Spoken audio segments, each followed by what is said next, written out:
Bonjour à tous et à toutes, j'espère que vous allez bien.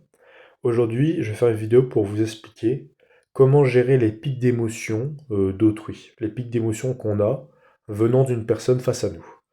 Quand je parle de pics d'émotion, je pense que dans la vie de tous les jours, on a des émotions qui sont plus ou moins stables, et parfois on a des pics. Parfois, il y a des gens qui se mettent en colère, ou parfois il y a des gens qui sont justement super heureux. Il y a des gens qui vont tout d'un coup se mettre à avoir un fou rire, et il y en a d'autres qui vont plus parler pendant 2 jours, parce que voilà, c'est ce que j'appelle des pics d'émotion. Alors, je vais pas vous apprendre comment vous gérez vos pics d'émotion, parce que je n'ai pas les connaissances, ni la capacité, ni qui suis-je pour vous dire comment gérer vos émotions, c'est un truc très personnel, et voilà, il faut apprendre à le gérer soi-même. Par contre, la gestion des émotions d'autrui, je pense que je peux vous aider, parce que ça fait partie de mon métier, et je me dis, autant partager cette connaissance. Alors, quand on parle des pics d'émotion, les pics d'émotion positifs, c'est-à-dire les gens heureux ou les gens rieurs. Ça, j'ai pas forcément de conseils à vous donner. Si logiquement, s'ils ont ce genre de pic d'émotion avec vous, c'est que vous êtes leurs amis. Alors, ben voilà, qui suis-je pour vous donner des conseils? Amusez-vous, faites un grand sourire, enfin bref, faites votre vie, vous êtes des grands garçons ou des grandes filles. Par contre, face aux traits négatifs, les traits négatifs, c'est-à-dire les gens par exemple qui vont tomber dans une dépression, ou les gens qui vont commencer à se montrer méfiants, violents, muets, bref, qui vont plus être du côté sombre de la force. Alors là, il y a deux possibilités. Soit vous êtes face à une personne que vous ne connaissez pas, c'est-à-dire moi demain je marche dans la rue, puis je vois un mec qui a l'air triste, je le regarde, je fais ça va mon gars? Il me dit ouais ça va, ça va. Bah, je continue mon chemin, genre si c'est quelqu'un qu'on ne connaît pas, bah, c'est pas forcément votre boulot d'aller l'embêter pour en savoir plus. Même situation si vous êtes face à un abruti dans un resto qui parle fort et qui est en colère parce qu'on lui a apporté son steak en retard. Commencez pas à essayer pas dire de le soigner, parce que soigner c'est dire qu'il y a un mot à la base, mais commencez pas à vous sentir obligé de gérer ça, c'est pas votre boulot.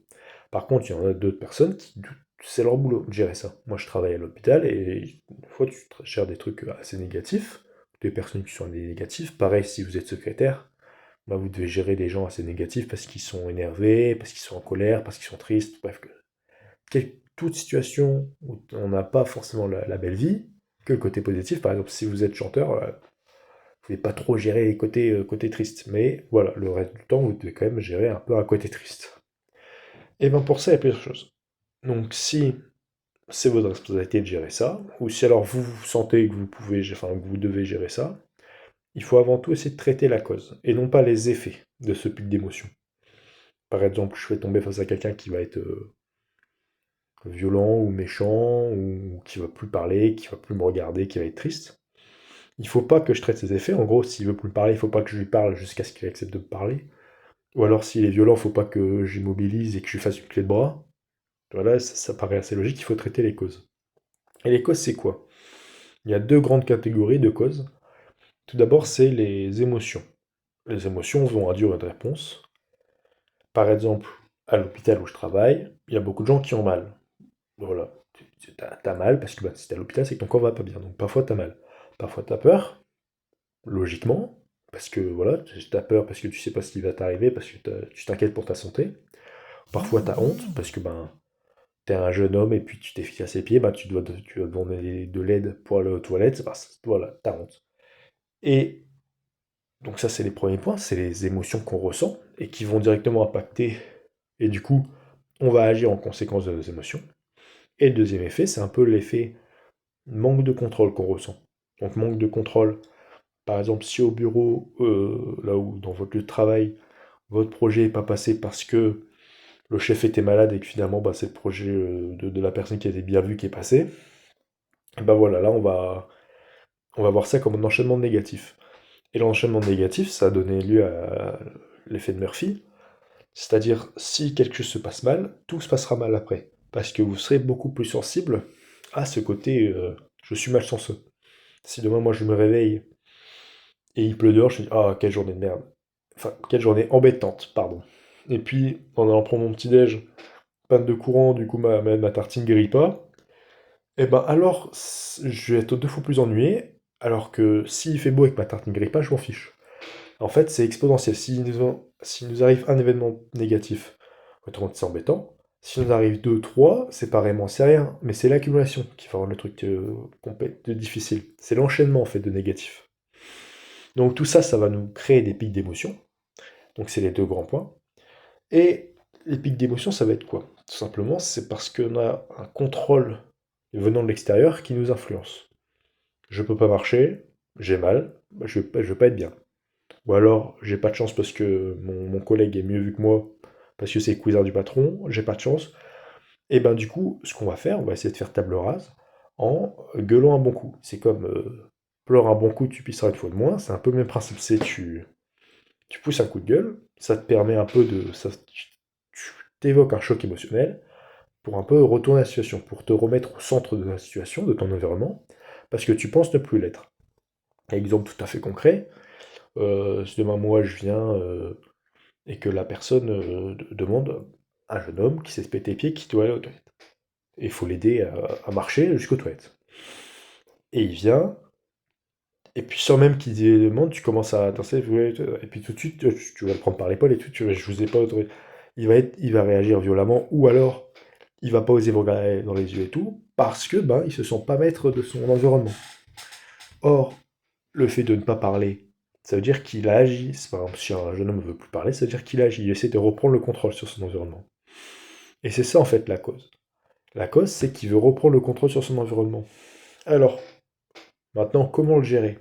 C'est ça le but de la vidéo. Le but de gérer, c'est quoi? C'est déjà comprendre ce que je vous ai dit. Quand vous avez conscience que sa réaction n'est qu'une tentative de reprendre le contrôle des événements parce qu'il sent qu'il perd le contrôle, et ben déjà, ça permet de les encaisser bien plus facilement. Si moi demain, je me balade et je croise quelqu'un qui m'insulte, bon, il m'embête pas mal. Si demain je croise quelqu'un et il m'insulte et je sais que cette personne est en deuil ou cette personne actuellement dans sa vie a rien qui va, et ben je le prends déjà beaucoup mieux. Enfin, je le prends pas bien, mais ça me fait pas aussi mal parce que je me dis ok, je comprends pourquoi tu réagis comme ça. Genre, moi j'ai déjà quand vous avez mal à la tête, vous êtes un peu moins patient avec les gens. Ben voilà, c'est simplement ça. Il faut se mettre à la place de l'autre et se dire ok, je comprends la cause. Une fois que vous comprenez la cause, c'est déjà beaucoup plus facile parce que je vais pas vous donner des techniques de relaxation ou des techniques pour calmer les gens. Parce que déjà, bah, ça dépend de votre expérience, ça dépend totalement de la personne en face de vous. Il n'y a pas des techniques universelles qui marchent pour tout le monde et je ne pense pas avoir l'expérience pour vous donner les techniques les plus efficaces. Donc c'est à vous de la faire avec votre expérience et vous allez voir ça. Ça va se faire petit à petit avec l'espérance de vie, tout simplement. Par contre, ce qu'on peut faire, nous, c'est, avec notre compréhension des événements, faire qu'on a à gérer une personne et pas deux. Moi, demain, je croise une personne et elle m'insulte. Eh ben, je dois gérer à la fois la personne en face parce que j'ai envie de lui mettre un pain, et à la fois moi parce que j'ai envie de lui mettre un pain. Donc ça fait deux personnes à gérer. Alors que dans la situation où vous dites, ah, la personne elle est en plein deuil et tout, en plus elle a pas dormi, elle est totalement défoncée et tout, eh ben j'ai plus de personnes à gérer parce que moi je dois plus me gérer, moi je m'en fous. Je dois gérer que la personne en face. Et déjà, la charge de travail est bien plus légère. Donc voilà. C'est un peu le fond de l'histoire en fait. Comment gérer les pics d'émotion, bah, c'est que vous devez vous gérer vous pour faire en sorte que déjà ces pics ces attaques ou ces réactions tout à fait humaines, comprendre leur but, pas que ça s'agrippe à vous, pas que ça vous enlourdisse, ouais. Pas que ça vous rende plus lourd ou plus moins compréhensif, mais laissez glisser ça sur vous, en vous disant je comprends pourquoi tu veux plus me parler, parce que tu as mal et que tu te sens humilié parce que tu dois avoir de l'aide pour aller jusqu'aux toilettes, je comprends tout à fait. Du coup, ça glisse sur vous. C'est beaucoup plus facile. Donc, il faut bien évidemment traiter la cause, mais c'est pas parce que vous traitez la cause, par exemple, vous vous installez 20 minutes pour parler avec la personne qui a son pied cassé, pour lui dire écoute, je sais que c'est pas facile, mais ça va aller, gna gna gna gna. Pas parce qu'on traite la cause que ça va traiter les effets. Mais au moins, qu'on ait toujours cette gymnastique d'esprit, de traiter la cause dans notre tête, pour nous permettre d'avoir que la personne à gérer, et de un peu mettre, mettre de côté son amour propre. Je vous demande pas d'être des gens sans colonne vertébrale qui vous fait insulter toute la journée et qui en avait rien à faire. Non, bien évidemment, si vous faites insulter pour rien, il faut bien évidemment réagir. Enfin, ça se fait pas, on est tous d'accord. Mais Dans le cadre de votre boulot, quand vous travaillez dans un milieu qui est parfois compliqué comme l'hôpital, ou quand vous êtes à l'accueil d'un truc triste, ou à l'accueil où beaucoup de gens sont énervés, ben, il faut pas prendre sur vous. Il faut apprendre à que ça glisse sur vous, tout en gardant vos colonnes vertébrales. Et pour ça, il faut comprendre pourquoi est-ce que l'autre réagit comme ça. Voilà.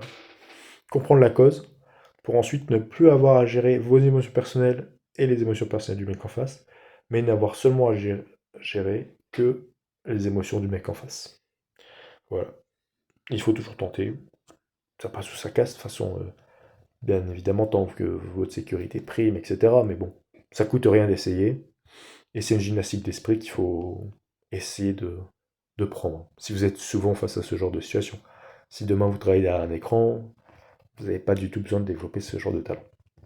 Sur ce, je vous laisse. On se dit à la prochaine. Bye.